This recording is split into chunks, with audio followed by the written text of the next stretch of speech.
Let's pick up on that with the Māori Party. Bryce Edwards with me, Amy Adams with me too. Bryce, we were talking about this, obviously a big story historically if the Māori Party can get back there in Waiariki.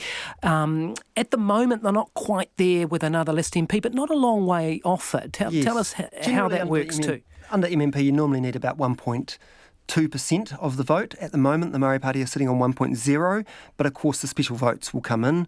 And those do often favour the Māori Party because there's a big amount of special votes in the Māori electorates due to the configurations of how those electorates, work. So I think there's a significant chance that we'll have a second Māori MP come off that list, which is the co-leader, Debbie Ngarewa Packer, and she's quite impressive. She is. And both her and the Waiariki candidate are kind of more on the left of the party. So we're going to see quite a left-wing version of the Māori Party, quite different to what we saw under the last version. That's interesting because it segues into how Jacinda Ardern might need to manage things, because if they do have two MPs, let's say the Māori Party did get two, it puts more pressure on those Māori caucus MPs in the Labour caucus, because they're going to be getting it in the neck, aren't they, from those Māori MPs demanding more. Yeah. And so that's going to alter the dynamic a bit, right? I mean, Jacinda Ardern, she's got this magnificent victory, but geez, the job ahead of her. This is going to be really turbulent times over the next 3 years for lots of economic, global reasons, and her caucus is going to be bigger. Whenever you have a big caucus, it's harder to control. She's going to have so many, she then you've got barely remember all their names. I mean, 60, what is it, 64, 65? Yeah, we're looking at about 64 Labour MPs. That's going to be hard to control, especially if those turbulent times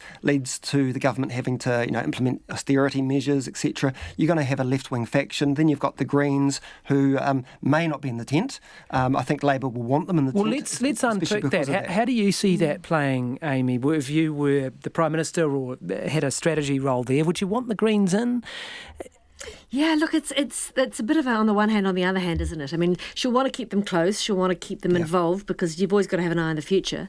But then she's going to have to be cognizant that she's won a strong victory in centre New Zealand, and she's not going to want to have to pay off too many strong left-wing Green asks that are going to hurt her electorally. And, as Bryce was saying, she's going to have a lot of pressure from the Māori caucus. I think we saw it over the last 3 years, even without the Māori Party in Parliament. Well, they're going to be under threat caucus, now. They were, that's right. By this rising Māori Party. That's right. And they were getting antsy, frankly, in the last government and getting pushed around. And with one, maybe two Māori MPs in there, that's going to continue to rise. So she's going to have a lot of internal factions. I think she'll want them nearby, but not right in the heart of things. Yeah, I mean, the maths is obviously on her side with 64 seats, but it's not a huge majority on its own. I don't want to downplay the result. It's a phenomenal result. Yeah. But, it's possible you could lose a couple of by-elections over a term and get a little closer than you wanted. So I imagine she'd probably want that extra buffer of the Greens, although wouldn't she? The interesting thing for me is that there's nowhere to hide now. Jacinda can't go to the next election and say, oh, well, we would have wanted to, and we would have liked to, and that would have been nice. She's got the majority. She's got the mandate to pretty much do whatever she decides. Yeah, be careful. And if she fronts up in 3 years' time, can't blame a coalition partner. There's no Winston stopping her doing things. And that's great on election night, but it's not going to be that easy to govern. And those other friendly parties, the Māori Party and the Green Party, if they're not part of the coalition, they could easily be uniting with National on some issues, because not everything does fit along those, left-right spectrum. Well, you can oppose it from both sides of an issue as well. And they'll never win. They'll never win against Labour, but they'll have a moral sort of voice by voting all together against the coalition, which will be very embarrassing for Ardern and Labour if Māori, Greens and National and ACT try to unite against them. Well, let's look at the right side of politics. How do you think, Amy Adams, National and ACT will work together, if at all, or are they going to be frenemies? I think that's an unknown. I mean, ACT has been a one-man party really for, certainly all the time I've been there. I know they were bigger. Actually, no, that's not true. There were more of them in my first term. Yeah, well, Rodney Hyde and Heather Roy both had ministerial spots at those points. I think things went badly wrong for him. John Boscawen and Lamingtons, and we do. We had some fun with it. And look, ACT, we've yet to see how ACT managed to work as a team. They've got a big group of new MPs who've never been there before, don't know the job, and it'll be a big challenge for David Seymour to wrangle them. I think he'll have enough on his plate managing to get them working as a unit. And as we've talked about tonight, National's got a little bit of cleaning up its own house to do and thinking about what went wrong. So I think they'll both want to sort of go back to their corners and just think about what the new reality looks like for them. But they will continue to put some pressure on this government. And as we've just been talking about, it's not all plain sailing from Jacinda from here. Great result. You can't argue with that.